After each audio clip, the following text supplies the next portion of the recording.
From the St. Louis Public Radio Newsroom, this is The Gateway. It's Thursday, May 28th. I'm Wayne Pratt.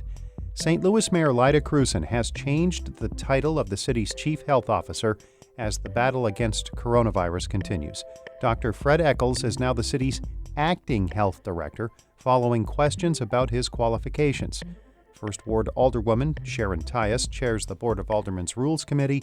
She says Echols does not meet requirements for the position. And one of the things about that is important about civil service is that we vet people and make sure that they meet the qualifications and that they're not somehow being unfairly advantaged or disadvantaged. Mayor Krewson says she and Echols agree it is in the city's best interest to amend the title. We'll have more on that in just a bit. Also today, St. Louis Public Radio's Andrea Henderson examines the effect the pandemic is having on black business owners in the region. As we mentioned, St. Louis Mayor Lyda Krewson has changed the city health department head's title as the fight against coronavirus continues. Questions about Dr. Fred Echols' credentials have prompted the change to acting health director. As St. Louis Public Radio's Sarah Fenton reports, Krewson's announcement comes as members of the Board of Aldermen say Echols does not have a license to practice medicine. Echols graduated from medical school and served as a Navy doctor. He has completed a training program at the Centers for Disease Control and Prevention and worked at the Illinois Department of Public Health. By law, the director needs to be a licensed physician or have a master's in public health or be accredited by the American Board of Preventative Medicine. Alderwoman Sharon Tyus, chair of the Rules Committee, says Echols has none of those three requirements. But Dr. Will Ross, chair of a regional health advisory board, says Echols' training with the CDC is equal to a public health degree. Based on my extensive knowledge of public health training programs, this program is robust enough to qualify anyone. Krewson says she made the decision Wednesday with input from Echols and Ross. I'm Sarah Fenton, St. Louis Public Radio. Illinois Governor J.B. Pritzker says the East Side Health District and St. Clair County will partner on a major contact tracing expansion. The goal is to help people feel more comfortable. This announcement came during a stop yesterday by the governor in East St. Louis. That's where Pritzker also told reporters he is not sure when casinos in Illinois will reopen. There certainly are casino owners in the state of Illinois who have presented their ideas for that, but it's not going to be happening in the next phase. Pritzker says he is focusing on gambling's long-term impact on the state's economy rather than the industry's immediate reopening. In other news, a new effort by the St. Louis NAACP and the Carpenters Union aims to let residents vote in November on whether the city should lease St. Louis Lambert International Airport. As St. Louis Public Radio's Corinne Ruff reports, opponents of the city's previous attempts to privatize the airport are not supporting this new proposal. About 6 months ago, city officials abruptly called off a years-long process exploring a potential long-term lease of the airport. The city's proposal attracted some of the world's largest airport investors, but the plan was controversial, and St. Louis Mayor Lyda Krewson said it didn't have enough support. But the groups behind the new ballot initiative say residents deserve a vote. They'll need to collect more than 22,000 signatures to get it on the November 3rd ballot. St. Louis Comptroller Darlene Green has been a longtime critic of airport privatization. She says in a statement that leasing the airport is a plan for special interest groups to take advantage of a public asset. Green is pushing for the mayor to withdraw an application with the Federal Aviation Administration that allows the city to consider leasing its airport.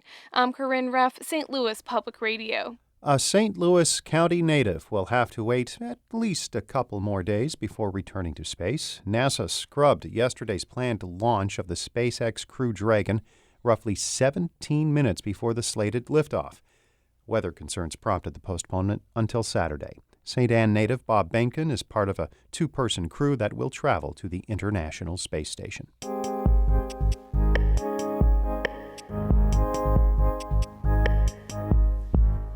The pandemic is leading to tough times for many businesses, but it's even more difficult for black business owners who struggle with limited access to bank loans and government aid. As St. Louis Public Radio's Andrea Henderson reports, many say they will have a hard time recovering from the crisis. On a normal day before coronavirus, Drake's Place restaurant in Ferguson was bustling. Customers were ordering fried shrimp, potatoes, and green beans. Servers rushed from table to table, and the kitchen runners hurried orders to the chef. But that sense of normalcy is gone. Now, Bridget Lewis, the co-owner of Drake's Place, again finds herself in a difficult situation. The drastic decline in sales took her back to 2014 when Ferguson exploded after a police officer killed Michael Brown Jr. The Ferguson effect has been there ever since the unrest happened. So we were always just kind of breaking even or not making it at all. It took about 2 years after the protests for Drake's Place to hold steady. Recently, business took off when a national television show featured the company, but now, some days, they only bring in a couple $100. When St. Louis County shut down on March 23rd, Lewis was forced to close her dining room and shifted to curbside delivery and takeout only. She applied for and received a federal loan through the Paycheck Protection Program, but it's only temporary. We've seen anywhere from 50 to 75% decrease in revenue. So this has just been devastating. And like I said, right now, I can hold my hand out and it's not shaking because we were blessed to get that loan. After this money is gone, I don't know what's going to happen. Like many African American business owners, Lewis spent her life savings and refinanced her home to open the restaurant. So for her, failing is not an option. COVID-19 highlights the systemic issues that confront Black business owners in the region. Valerie Patton says she sees disparities similar to Lewis's all the time.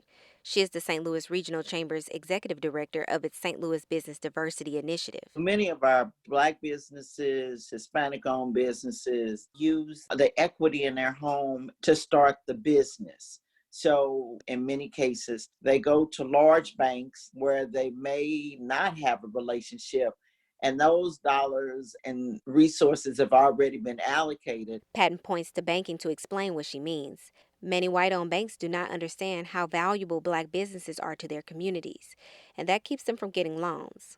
Our communities where we had things in the past have basically been decimated. So here, even in the St. Louis region, there was a time when we had a Black bank.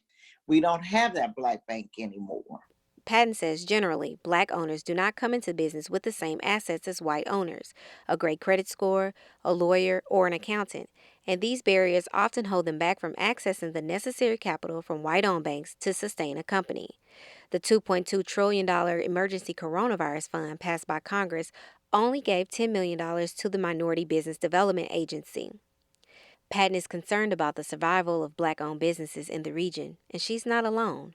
Sheila Little Forrest is also afraid of what the region will look like without those businesses. When I drive down Natural Bridge and I see the places closed, my heart just cries. Little Forrest owns a North St. Louis County hair, beauty, and accessory store called Afro World. It's been around for 50 years. She now only sells products online, including masks in bulk. Little Forrest applied for the first round of PPP funding, but still hasn't heard back from the government. When I saw that places like Harvard, Ruth Chris were getting that stuff, my heart dropped. Because in the back of my mind, thinking Black people ain't gonna get nothing. It was almost like you put a noose around my neck again. And we've been through that all of our life. We're tired of that.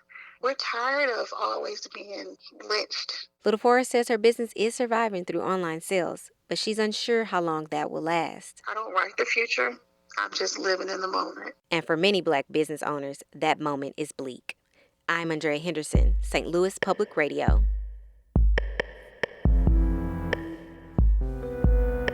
Our David Casares edited that report. Shula Newman is the executive editor of St. Louis Public Radio, music by Ryan McNeely of Adult Fur.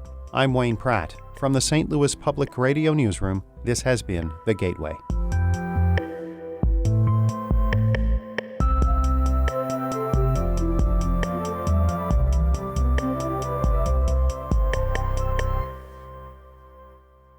Support comes from Missouri Forest Products Association, committed to sustainable and sound conservation of the state's forests, which support more than 41,000 Missouri jobs, resulting in a $10 billion industry.